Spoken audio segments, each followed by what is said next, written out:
Hey Pisceans, let's go ahead and see what your animal energy is for the second half of May. What is going on for Pisces? Second half of May. Oh, perfect. Oh, I'm so happy to see this. Okay. So we got the moth here. This is really beautiful because this speaks of taking the time that you need in each stage that you need to be in, okay? There's the egg, there's the caterpillar, there's the cocoon, right? And then there is the fully formed flying moth air energy, right? So this is really fascinating because you cannot rush the cocoon stage. And that's where I feel like you guys are being encouraged to live in. And whatever that is for you. Some of you could be literal, right? And some of you it pertains to one aspect of your life that you're letting cool on ice while you focus on others, right?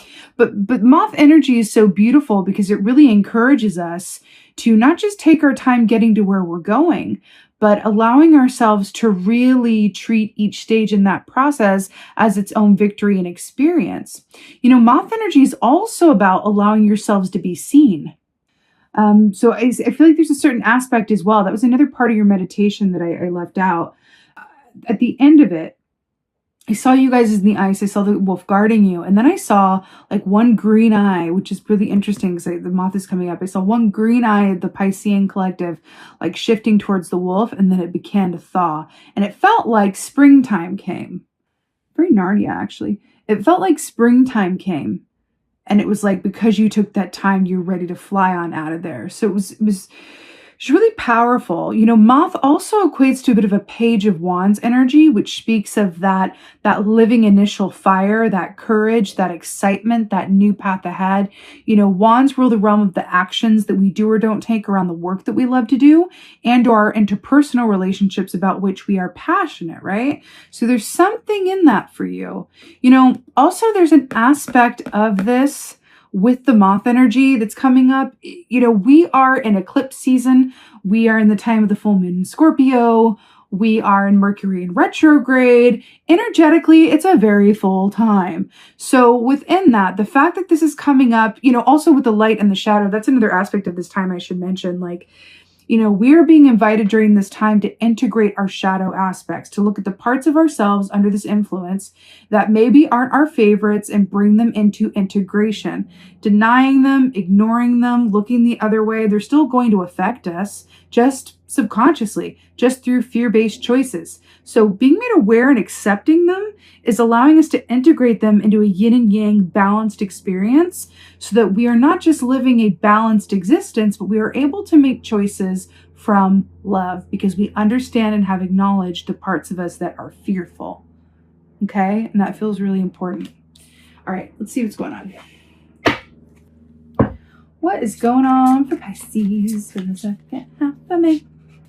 Oh, it like wanted to come out, but it was resistant. And then this one wanted to come out. So I'm going to take, actually, there's 3 here. I feel like they're all yours. Let's do it. That's really interesting how that came out. I feel like there's a message in that for you because there's an aspect of like merging with the cocoon and everything, right? So first you got the moon here.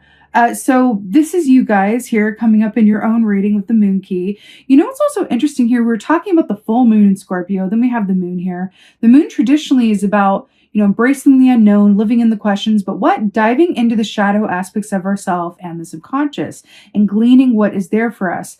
It's a strong intuition, embracing the questions, living in the unknown. But it's also about, you know, the moths are nocturnal. You're being asked to allow yourself to do some shadow work for sure, right? 2 of Wands. Now this came out in the reverse. So let's talk about this. And I actually got this as well in your meditation, an aspect of this. So 2 of Wands in the upright. Remember, we talked about Wands. You got the Page of Wands here. 2 of Wands in the upright is very much about facts and figures and details and focus and really perfecting what you do and staying ready so you ain't got to get ready, a la RuPaul, right? So there's an aspect of this when this is in reverse in this context that kind of came up in your meditation of you've already done the work. You have already done the work in terms of, you know, manifesting your best reality where your work is concerned, your relationships. I feel like there's a lot aligned for you already. It doesn't feel like this energy of going back to the grindstone or starting from scratch. You've established so much already. You have already planted the seeds. You've already told the soul. You're told the soul. My God, Southern coming out. You've already toiled the soil. Ooh, she from the South, though. You've already done all of that. And Spirit wants to come up and really recognize that for you. So, because a lot of times if we can alleviate ourselves of the need to keep going and pushing when we intuitively feel like doing less or going within or freezing off or putting into stasis one aspect of our life, it can be very helpful to recognize what we have done and not what maybe we have left to do. We shouldn't necessarily measure what, our success in terms of what we've done based on what we have or have not manifested yet. Because then where's divine timing in that? Allow for divine timing. Go to the ice if that's what you need to do. Star. Watch the Aquarius reading if you would. That's coming up for you here.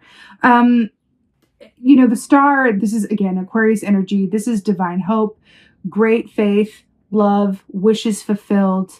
It's absolutely such a beautiful, hopeful energy. And what's really interesting about this is if you look at this oyster here, it's closed, right? Kind of like you being frozen on the lake, and then it opens to reveal the pearl. Do you know how that pearl is formed? So foreign agents try to get all up in this oyster, right? And then the pearl is formed as a defense mechanism to keep those foreign agents out. And the pearl in itself becomes the prize, right? And then we're looking at you in the meditation going into a frozen state, right? Under which you are well cared for and protected. And then, kind of coming out like it's springtime, right? So it's really interesting.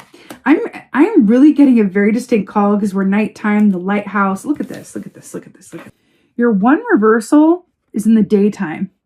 Your two uprights are at night.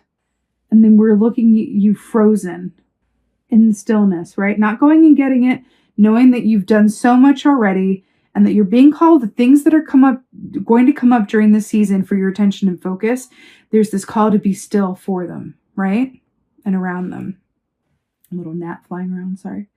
So it's really beautiful, actually.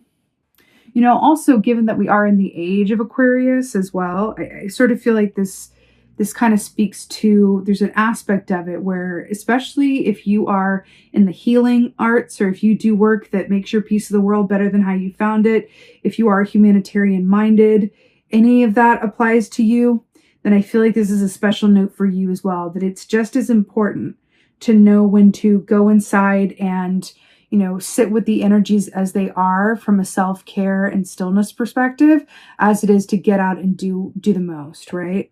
So I feel like there's something to that. You have a nocturnal animal here in the moth, right? That's attracted to the light, like the lighthouse, right? You have the owl, which, like Ted Andrews says, the sun lives through the owl at night. So there's that aspect of seeing well through the darkness, right? And then the two of wands in reverse, light of day. Like I really feel like there's this call here to recognize how far you've been and know that your wishes, what you desire, what you truly want and deserve, it's coming to you on the other side of going within. Okay? But there is work that wants to be done within and through you for sure. I really want to get advice. Let's get your advice. Advice for, oops, let me straighten these out. Pisces. Oh! Stop it! Stop it, but don't stop it. Are you serious? 9 of Cups, wish fulfillment? What did I literally just say? What did I literally... These are the 2 cards in the whole tarot that represent wishes. What did I literally just say? That wish fulfillment is on the other side of you doing this work and going within? Are you serious? 9 of Cups, wish fulfillment. So, so beautiful. Interesting. She's wearing a green dress. The color green feels very important. Yes, the color is the heart of the green chakra. Brilliant. But I'm like getting impatient with myself. I'm like, yeah, talk about the chakras. But there's something here around, why am I getting that? I'm getting Cinderella a bit randomly, but isn't it always random and not at all? Something about the pumpkin and the fireplace is giving me Cinderella. Vibes, the dreams that you dream will come true when you wish. What's that song that she sings? When you wish upon a star, no matter how something far you are. Something about the dreams that you dream will come true. There's something about that. And look how she's chilling. It kind of looks like her eyes are closed as well. There's something about this for you. You've already done the work. You've already set yourself up for this. But the energies as they're coming forward are going to be inviting you, right? To go within a cocoon of sorts. Also, this could be just related to one. I'm not saying it might not be literal where it's like, you know, go and like hermit yourself for 6 weeks or anything while we get through this energy, but it's move through this energy, I should say. But this could be one part of your life that you are literally putting on ice, right?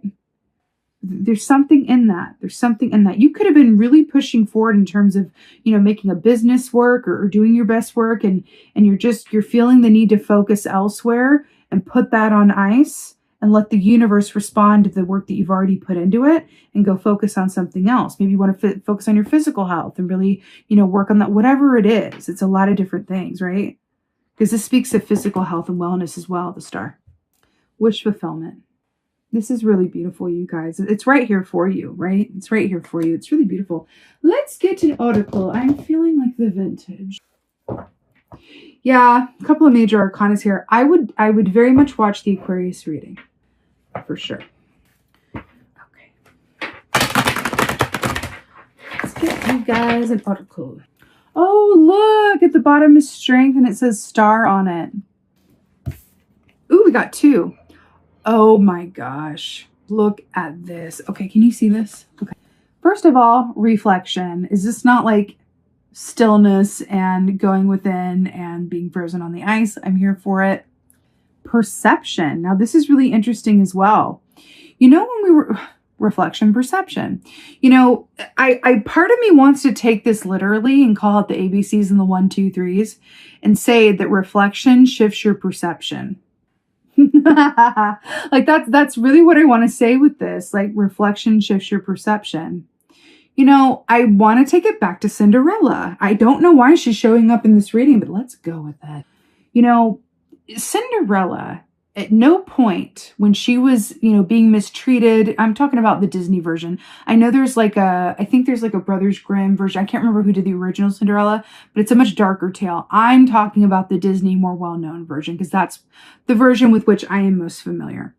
When she was cleaning out the fireplace and playing with her little bird friends and all living her, you know, housekeeper life, you know, she never sat down and just cried and went, you know, the world is against me and I'm angry and I'm bitter and I'm going to spit in their stew and I'm going to be over here stealing this out of stepmama's purse and I'm going to go over here and try to swindle or start a rumor to mess with those stepdaughters that are mean to me. She never did that. She never did that. She focused on what she loved. She focused on her little bird friend. She focused on feeding the chickens. She was always singing a song.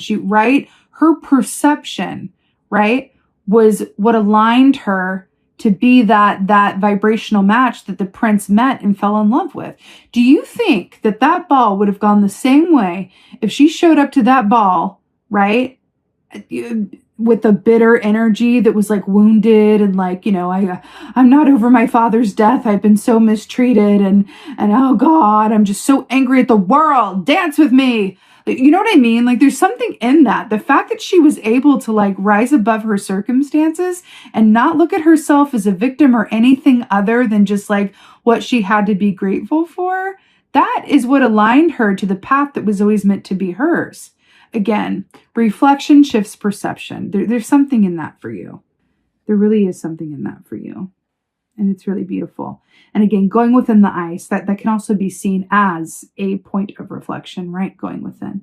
So it's really beautiful. And again, wolf is a very strong totem. I can feel it. It's a very, very strong totem for you during this time. Look out for the wolves. It just feels like it's very much with you. I'm hearing that seeing wolves or seeing signs of wolves is a direct message from spirit that your Hierophant is with you, meaning you are on your highest and best path. All right, Pisceans, I'm sending you so much love. I so hope that this helped and resonated. If so, please let me know in the comments below. I love reading your comments, okay? So talk to me. Let me know what you think and let me know where you at. Please like, share, subscribe. I would so appreciate that. And with that being said, just thank you. Thank you. Beautiful, lovely, amazing Pisceans. Thank you so, so much for being here. And as always, and most of all, thank you for being you. And be well. Until next time.